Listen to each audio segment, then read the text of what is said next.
Greetings all, Chuke here from Chuke's Outdoor Adventures. Well, I've been thinking a lot about urban unrest as we're seeing more and more crazy stuff in the news, and I've been talking with New York Prepper a lot. We're doing some collaborations together. I'll throw a link up to his channel. But I started putting together a Bugout bag, and I started thinking if I could only pick one firearm of my entire collection that I had to just flee on a mission with, what would it be? I came very close to choosing the Glock 19, the Glock 1947 combo, which would be in one of the Bugout bags, but this is what I came up with.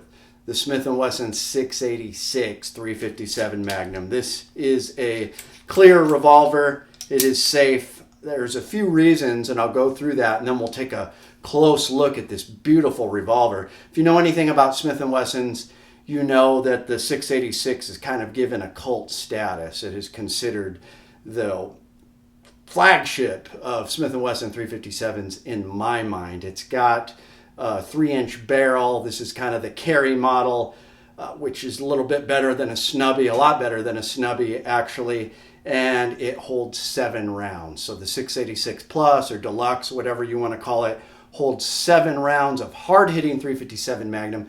Chuck and I from Alaska Ballistics have done several videos comparing 357 Magnum and 10 millimeter. Surprisingly, 10 millimeter sometimes comes out a little bit on top, but we both agree if you're hand loading, very hot, hard cast, 357 will always beat out 10 millimeter. So not only does it have good capacity for a revolver, it's all stainless steel, so it's going to hold up throughout time compared to polymer, which can get brittle and break and that kind of thing. So it's a tough gun. This is very concealable. It's a compact size revolver, but it's not too small. Like I said, it's not a snubby quite. You can do cool things with revolvers, like put it right up against something and pull the trigger, whereas you do that with a semi-auto, you're going to have problems. If the slide goes back a little, it's going to go out of battery, it's not going to fire. You can also put this in a pocket of your sweatshirt and fire through that sweatshirt, all kinds of stuff like that. It is fairly heavy, but that mitigates the recoil. You can use 38 Special in this, and when the pandemic first started, I started loading up on 38 Special and 357 Magnum because that's all I could find for a while, because everybody went for 5.56, 9 millimeter, and 22 long rifle, and so for several months I was able to hoard a whole bunch of 357. So that's pretty cool too. Now, one downfall is it's not going to be as plentiful. In an urban unrest situation, you're not going to see as much 357 as 9 millimeters, very widespread. However, it's been around for a very long time. I don't know, 80 years, 100 years. The 357 cartridge has been around for decades and decades and decades. There's a ton of it. It's readily available. So many pluses, and the number one plus, I say, is it's more reliable than a semi-auto. Now, people will argue that with me, but in my experience, I've had tons of jams, and semi-autos, haven't had very few problems with a revolver. Once in a while, you'll have a timing issue, and you need to be a gunsmith to deal with that. With a spring or something, a revolver, very hard to work on. But generally, I haven't really had that happen. Widespread with semi-autos, but rare to never with a revolver. I did have a revolver freeze up on me when I was shooting with Chuck from Alaska Ballistics because I had it drenched in frog lube and it was 0 degrees out and the whole revolver froze. Eventually I got it to fire and warm up. So just little things like that, but I think it is going to be more reliable. So let's take a look at this and we'll have some final thoughts. All right, here it is, the 686. As you can see, it is empty, but I am going to put some snap caps in there just to kind of show you what the trigger pull. So these are inert snap caps, just plastic little fake bullets. But the 686, like I said, is very popular and well loved among revolver aficionados. I do have some Ultimate grips on it. It's got a Dan Wesson aftermarket big old cylinder release button there that I really like. Look at the size of that thing, really cool.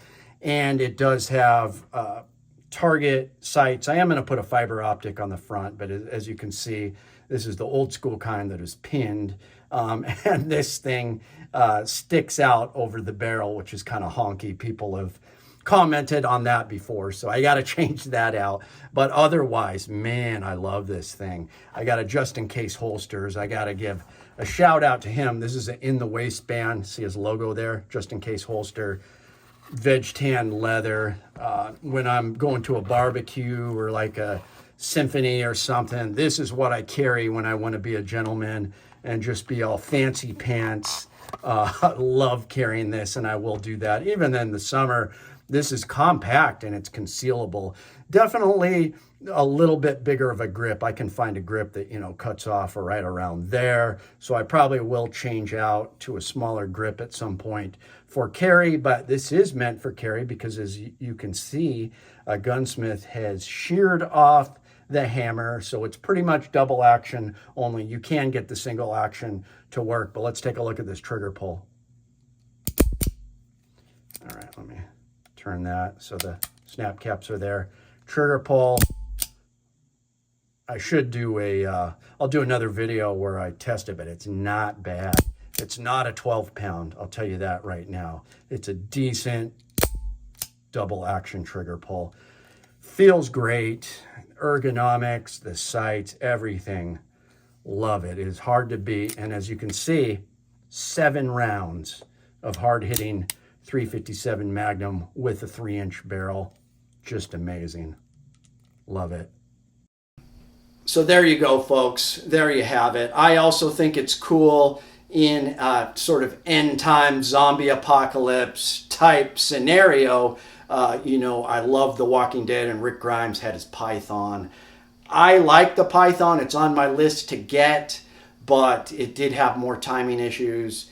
The trigger's a little slightly better than some 686s, but it did have more problems. This is going to be more reliable, and this is more of a workhorse than the Python. In my mind, I still love the Python and want one. But in closing, I think this is a great firearm. If I could only pick one, not only is this has sentimental value, it's a collector's piece, it's all stainless steel. I would pick this if I had to only pick one firearm. Additionally, you can hunt with it. Not as good as a rifle, but you can because it's a Magnum, very high powered. You can hunt with it if you have to, self-defense, of course, and it is concealable in this compact size. So let me know what you guys think. Please become a patron if you can. I got links below. It's Chuke, your friend in the field. My name is Chuke. I like to trade my guns just for fun, but now I have none. Oh, look, get shot by a bear, but I don't care. I got a 10mm.